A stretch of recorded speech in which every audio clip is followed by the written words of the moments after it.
Kisah Nabi Hud alaihi salam. Setelah peristiwa banjir besar berakhir, Nabi Nuh dan pengikutnya memulai kehidupan yang baru dalam keimanan yang tinggi kepada Allah Subhanahu wa Ta'ala tanpa gangguan orang-orang kafir. Keturunan mereka kemudian menyebar ke berbagai wilayah yang luas. Ad adalah keturunan Nabi Nuh dan putranya Sam bin Nuh. Keturunan Ad kemudian dikenal sebagai kaum Ad. Kaum Ad bertumbuh tinggi besar, kuat, dan cerdas. Mereka tinggal di daerah dekat Yaman. Kaum Ad dianugerahi Allah daerah yang subur, sungai-sungai yang mengalir, kebun-kebun yang luas, dan hasil bumi yang melimpah. Kaum Ad pandai dalam tata kota dan pemerintahan. Mereka mahir membuat bangunan-bangunan tinggi, megah, dan indah dari gunung pasir di puncak-puncak bukit. Mereka juga membuat benteng-benteng yang kokoh dan saluran irigasi dan kolam-kolam. Ternak mereka pun berkembang dengan baik. Dengan anugerah Allah yang luas dan kerja keras mereka itu, kaum Ad menjadi makmur dan lebih maju dari kaum lainnya, serta lebih disegani. Hal ini membuat mereka sombong dan bermegah-megahan. Mereka menilai kemuliaan berdasarkan kekayaan dan kekuasaan. Pada mulanya, mereka adalah kaum beriman yang menyembah Allah. Lama-kelamaan, mereka mulai menyembah berhala dan patung-patung dari tokoh-tokoh mereka. Berhala yang mereka agungkan adalah Syamut dan Al-Hatar. Mereka menyerang kaum-kaum yang lain di sekitar mereka. Mereka selalu menang dalam peperangan. Mereka berlaku kejam dan sewenang-wenang terhadap para tawanan. Kehidupan sehari-hari mereka kemudian dipenuhi maksiat, penindasan kepada yang lemah, dan kedurhakaan kepada Allah. Di tengah masyarakat yang rusak itulah, Nabi Hud alaihi salam diutus Allah untuk menyampaikan ajarannya. Nabi Hud berasal dari keluarga kaya dan terpandang di kalangan kaum Ad. Akhlaknya mulia, cerdas, dan tidak terpengaruh oleh kerusakan kaumnya. Setelah sampai perintah Allah, mulailah beliau berdakwah mengajak kaumnya untuk kembali menyembah Allah. Hai kaumku, sembahlah Allah, tinggalkanlah berhala-berhala itu. Aku tidak meminta imbalan kepadamu atas semua ini. Upahku hanyalah dari Allah. Nabi Hud berdakwah dengan sabar tanpa putus asa. Tak henti-hentinya mengajak kaumnya untuk bertakwa kepada Allah, agar mereka terhindar dari azab Allah, sehingga mereka tidak mengalami nasib yang sama dengan kaum Nabi Nuh. Tetapi kebanyakan kaum Ad tidak mau mengikuti ajakan Nabi Hud.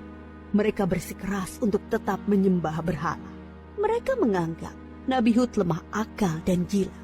Dengarlah Hud, sembahan-sembahan kami telah mengutukmu sehingga engkau menjadi gila. Ucapanmu ngelantur, kacau. Itu karena kau menghina sembahan-sembahan kami. Kami tidak percaya pada ucapanmu. Datangkanlah azab yang telah engkau ancamkan. Kami tidak takut sedikit pun. Nabi Hud mengadukan kepada Allah atas perlakuan kaumnya. Beliau menyerahkan kepada Allah urusan pembalasan terhadap para pembangkang itu. Kemudian Allah menurunkan musim yang panjang, yang membuat sungai-sungai dan sumur-sumur menjadi kering. Tanaman dan binatang ternak banyak yang mati. Kaum Ad dilanda kelaparan dan kehausan yang parah. Keadaan ini berlangsung beberapa tahun. Nabi Hud terus mengajak kaumnya untuk kembali menyembah Allah. Wahai kaumku, mohonlah ampun kepada Allah. Niscaya Dia akan menurunkan hujan yang lebat dan menambah kekuatanmu. Tetapi kebanyakan dari kaum Ad itu tetap pada kesesatannya. Mereka memohon-mohon pada berhala itu untuk segera mengakhiri kemarau dan menurunkan hujan. Mereka tetap tidak mau menyembah Allah. Akhirnya tibalah ketetapan Allah, yaitu azab yang diancamkan kepada mereka. Muncul awan hitam membentang di langit. Gumpalan awan hitam itu sangat tebal dan luas. Orang-orang kafir melihat awan hitam itu sangat gembira. Mereka berlarian sorak-sorai menyongsong awan itu.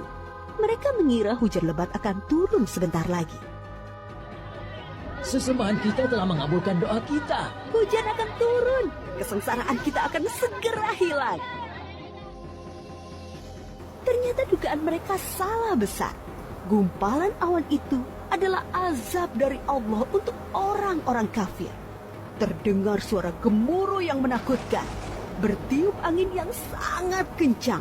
Angin itu dingin sekali rasanya. Orang-orang yang semula berkumpul menyambut hujan menjadi panik berhamburan mencari perlindungan. Jerit tangis terdengar di mana-mana. Tolong! Oh, dingin sekali. Ampun! Aku tidak tahan. Tolong!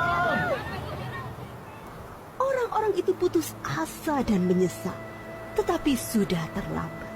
Angin dingin itu bertiup luar biasa kencangnya. Selama 7 hari 8 malam. Menumbangkan apa saja yang dilaluinya.